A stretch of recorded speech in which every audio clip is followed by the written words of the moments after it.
Behind the camera lies Hollywood's darkest secret, a system where young men traded their bodies for stardom, their silence for survival, and their souls for a single moment in the spotlight. Before they were household names, before women fainted at their performances and men envied their success, they were just hungry boys with nothing but desperate dreams. Some were blackmailed into submission. Others were passed between powerful men like currency. A few disappeared entirely when they threatened to speak. Tonight, we uncover the shadows that built the Golden Age. 10 men who climbed to fame on a ladder made of secrets too dangerous to reveal. Their stories have been whispered in Hollywood corridors for decades, but never told in full, until now. If these hidden stories captivate you as much as they should, hit that subscribe button and join us as we pull back the curtain on Hollywood's most guarded secrets. Rudolph Valentino, the Latin lover's dark beginning. Before he was Hollywood's most desired man, before women fainted just watching his lips touch the screen, Rudolph Valentino was nothing more than a poor Italian immigrant wandering New York streets with empty pockets and even emptier hopes. He scrubbed dishes, tended gardens, worked as a waiter, anything to survive in a city that seemed determined to crush him. But desperation makes men vulnerable to dangerous propositions. Whispers from those who knew him speak of hunger, humiliation, and a bargain that would follow him like a ghost. He wasn't fired from his restaurant job for laziness or theft. Rumor has it he was dismissed for being too friendly with certain male clients. That magnetic smile, those dark eyes, they drew attention. Dangerous attention. Then came the invitation to an underground club known only by insiders as Mickey. Behind its doors existed a forbidden marketplace where wealthy, powerful men chose beautiful boys for the night. For Valentino, desperate and constantly fearing deportation, $50 in 1915 was a fortune. It was also survival. When the threat came, one call to the police and you're finished, he surrendered. Week after week, strangers claimed him like property. But not all were strangers. Norman Carey, the actor and producer with Hollywood connections, whispered louder than the rest. Was he just another client or the one who saw potential beyond the scandal?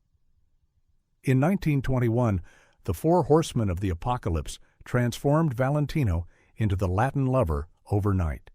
The immigrant boy who once sold himself for survival became America's most desired man. But fame cannot erase the past. After his death, a note was found in his handwriting. "The world calls me their lover, but the first night I lay still, no one kissed me at all." Shalom, the legend of Rudolph Valentino, isn't just about passion. It's about the boy who stepped into shadows and perhaps never truly escaped them. James Dean, number 6, at the Chateau Marmont. He was only 20, a haunted-faced boy from Indiana with nothing but a bus ticket and a hunger to be seen. James Dean arrived in Los Angeles with no money, no contacts, no auditions. But sometimes innocence becomes the most dangerous currency of all. At the Chateau Marmont Hotel, once nicknamed Hollywood's after-hours casting office, Dean was noticed almost immediately. Not for his talent or charm, but for something else entirely. He was quiet. He didn't ask questions. He didn't fight back. One bartender later recalled private parties where young men weren't introduced by names, but by numbers. Dean, with his messy curls and sad eyes, was number 6. Rogers Brackett, a seasoned theater director from New York, pulled him from these shadows. But Brackett wasn't just a mentor. Some say he was a sponsor. Others call him something darker. Actress Christine White, who lived nearby, often heard Dean crying in Brackett's bathroom at 3 a.m. Yet every sunrise, Dean emerged composed, his face wiped clean, ready to play the charming newcomer. The price of mentorship was steep. Dean began appearing at exclusive parties where cocktails weren't the only things on the menu. He was once asked to spend the night with an older investor in exchange for a television role. He couldn't say no. One yes might buy him freedom from washing dishes at that Sunset Boulevard diner. Then came rumors of a tape, secretly filmed in a Wilshire Boulevard penthouse while Dean entertained a powerful studio executive. The film never surfaced, but whispers say it was enough to keep him bound, a leash of celluloid wrapped around his neck. From then on, James Dean's life was no longer his own. Every detail was curated by faceless handlers in the shadows. He had traded pieces of himself for immortality, and for a fleeting moment, he had it. But in 1955, at just 24, his life ended in a violent car crash. To the world, it was fate. To those who knew how he lived, questions remain. Marlon Brando, the ruthless survivor. They called him a genius, a rebel, a god on screen. But behind the camera, whispers painted a very different picture of Marlon Brando, a man willing to pay Hollywood's highest price to reach the top. At a 1975 press party, Brando allegedly raised his glass with a sly grin and declared, "I slept with anyone who could give me a part. Male or female, it didn't matter as long as they had power." That line became more than scandal. It was a glimpse into American cinema's shadows, where flesh and ambition were traded like currency. In the 1940s, Brando wasn't yet a legend. He was just another hungry young actor, bouncing between dingy New York stages. According to Theater Circle whispers, aging director George Cukor first placed a price tag on Brando's talent. Some claimed Brando received $300 a week for late-night rehearsals at Cukor's lavish Beverly Hills home. When the spotlight seemed just out of reach, it was reportedly Cukor who made the phone call to Elia Kazan, a call that led to Brando's electrifying role as Stanley Kowalski in A Streetcar Named Desire. But that was only the beginning. Rumors suggest Brando quickly learned the system, playing the game with ruthless charm. Directors, producers, even reporters, anyone with influence could become a stepping stone. A leaked diary allegedly listed 14 men who helped Brando with both their power and their bodies. Among those names whispered most often was Jack Warner, the iron-fisted studio boss. Some stories claim Warner shielded Brando from a sex scandal in 1953, ensuring he stayed untouchable long enough to shine in Julius Caesar. Brando would later mock Hollywood's hypocrisy, bragging about lovers of both sexes as if daring the world to expose him. Yet behind the bravado, questions lingered. Was he confessing or covering up?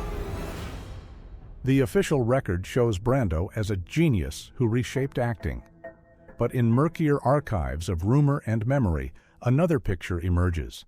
A man who conquered Hollywood not just with talent, but with every secret weapon he could use, including his own body. George Maharis, the Route 66 star's downfall. In the early 1960s, America had Route 66, not just a show, but an anthem for freedom and adventure.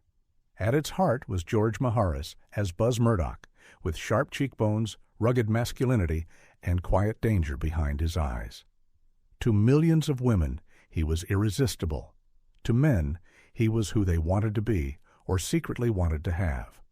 But Hollywood turns its brightest stars into shadows. The fall began one cold November night in 1967. The Los Angeles Times carried a headline, "Most Forgot." TV actor arrested in public restroom for indecent conduct. The man was George Maharis, caught in the Westwood Hotel restroom with an undercover LAPD officer. Whispers told a darker story. Some claimed Maharis had been followed for weeks, deliberately targeted because of rumors about his private life. Others said he was set up by studio men who wanted him silenced, replaced by someone more manageable. Whatever the truth, the result was the same. His career imploded overnight. Directors who once praised his talent now muttered in hushed voices, "Everyone knew from the start he wasn't cast for his acting. He was beautiful and he was obedient." Obedient to whom was never clear. Some insiders believed Maharis had been kept early in his career, quietly sponsored by men who could open television doors. One casting assistant told a journalist off the record that Buzz Murdoch was born in the back room, not the audition room. CBS, advertisers, producers, they dropped him with surgical precision. Route 66 rolled on, but Maharis was erased. He disappeared afterward, living quietly like a ghost, in sharp contrast to the man who once ruled America's living rooms. A rumor circulated that Maharis kept letters, photographs, and evidence that could have ruined studio heads if revealed. Was his silence bought, or simply the silence of a man broken by entertainment's cruelest system? His story reminds us of Hollywood's darkest bargain: beauty as currency, obedience as survival, and how quickly a single headline could turn a star into an exile.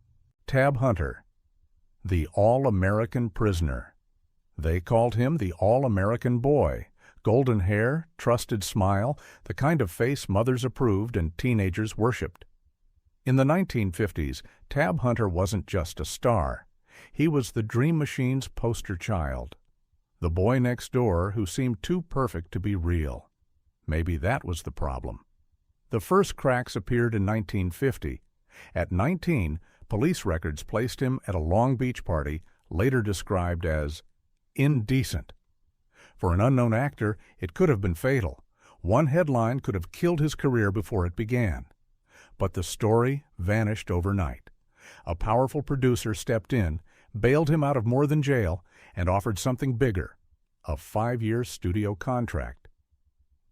Friends suggested the contract wasn't signed with ink, but with silence and submission. Years later, when asked about it, Hunter only smirked. "I didn't lose anything. I just had to stay the night with someone I couldn't say no to." The machine closed around him. The studio realized his face was too valuable to risk.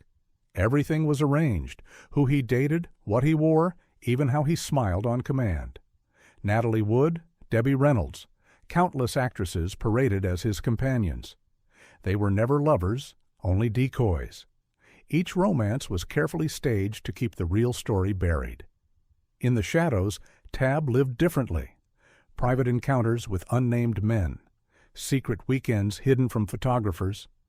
The studio even hired investigators to tail him, ensuring no scandal escaped. His beauty was both fortune and prison. In his memoir years later, Hunter confessed, "I wasn't chosen for my acting.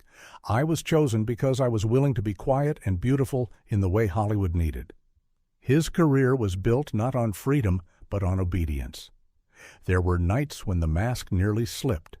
Friends remembered laughter stopping suddenly, replaced by silence. He was always performing, afraid the walls might be listening. To the public, Tab Hunter was the golden idol. To those who looked closer, his life was performance in survival itself. A star adored by millions, yet imprisoned by the very image that made him famous. Sal Mineo, the beautiful victim. Sal Mineo possessed dark eyes, a restless smile, and dangerous beauty that made him unforgettable in Rebel Without a Cause. To the world, he was James Dean's doomed companion, symbolizing teenage confusion and tenderness. But behind the role that made him famous was a shadow he never truly outran. Hollywood insiders whispered his story began long before cameras rolled. In 1955, when Sal was barely 16, he was invited to a powerful producer's private home. Officially for a dialogue session, a chance to prove himself. Friends later claimed Sal described it differently. They said I'd get the part if I could convince them I was soft enough. That night, he stayed. The next morning, his name appeared on the audition list for Rebel Without a Cause. Did he trade innocence for opportunity? No one could prove it, but Sal never denied it either. In a 1973 television interview, later cut before broadcast, he said coldly, "In Hollywood, if you don't satisfy them, they won't remember your name." The role made him a star, but James Dean's sudden death left Sal adrift. Without Dean, without the machine pushing him forward, offers slowed. The spotlight dimmed and whispers grew louder. Some said he was discarded, passed from director to director, expected to give more than talent in exchange for work scraps. Reports claimed he had arrangements in Palm Springs, exclusive private deals with filmmakers promising small roles for silence and obedience. By the late 1960s, Sal fought to reclaim himself. He turned to theater, underground art projects, speaking more openly about Hollywood's demands. For the first time, he seemed ready to pull back the curtain. A week before his death, he allegedly told a CBS reporter, "I've got names, photos, tapes. If something happens to me, go find them." February 12, 1976, West Hollywood. Sal Mineo was murdered outside his apartment. Police called it robbery, but his wallet remained in his pocket, his watch on his wrist. What was missing was his briefcase, the one some believed held everything he planned to expose. To this day, many refuse to believe it was random. Montgomery Clift, the boy with haunted eyes. Montgomery Clift never smiled for long in front of cameras. His gaze always held quiet sadness, as if it belonged somewhere else, or perhaps nowhere at all.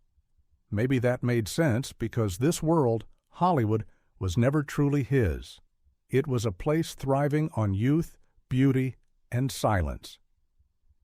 According to diary entries said to be left by Elizabeth Taylor, Clift once confessed a haunting memory. In his youth, a friend introduced him to a well-connected stage director. The price for opportunity was not talent, but intimacy. When Taylor asked if he regretted it, Clift's reply was chillingly calm. "No, but every time I remember it, I feel like a part of me died." That sentence lingered like a ghost over everything he became. In 1945, before anyone knew his name, Clift was invited to a private audition at a grand estate, the kind of mansion that swallowed secrets in velvet curtains. Acclaimed director Joshua Logan was searching for a new face. What happened inside remained unspoken, but an elderly housemaid later claimed she saw him in tears, pacing the halls, broken but silent. Yet when he walked out through the gates, he carried a contract. It was the beginning, but also the wound that never healed. Even after stardom wrapped around him, Clift dodged every question about how it all began. When pressed by Variety about his earliest breaks, his answer was strange, almost coded. "I started in theater and in a few rooms where no one was watching." The weight of those rooms never left him. He carried them into every set, every close-up, every pause between lines. Off-screen, he lived in loneliness, fought battles with alcohol and pills, and wore his pain like second skin. His beauty made him a star, but his secrets kept him prisoner. By the mid-1950s, Hollywood had given him a name, the boy with haunted eyes. Directors adored his raw emotion, his ability to bleed on screen without shedding tears. But friends saw the cracks. He often left parties abruptly, laughter cut short, slipping into silence as if terrified one wrong word could expose him. Rock Hudson, the perfect companion. To the world, Rock Hudson was the ultimate leading man. Tall, broad-shouldered, with a face carved from marble and a voice that melted audiences. On screen, he was every woman's fantasy. But behind Hollywood's golden age, whispers painted another portrait, not of a man in control, but of a man controlled.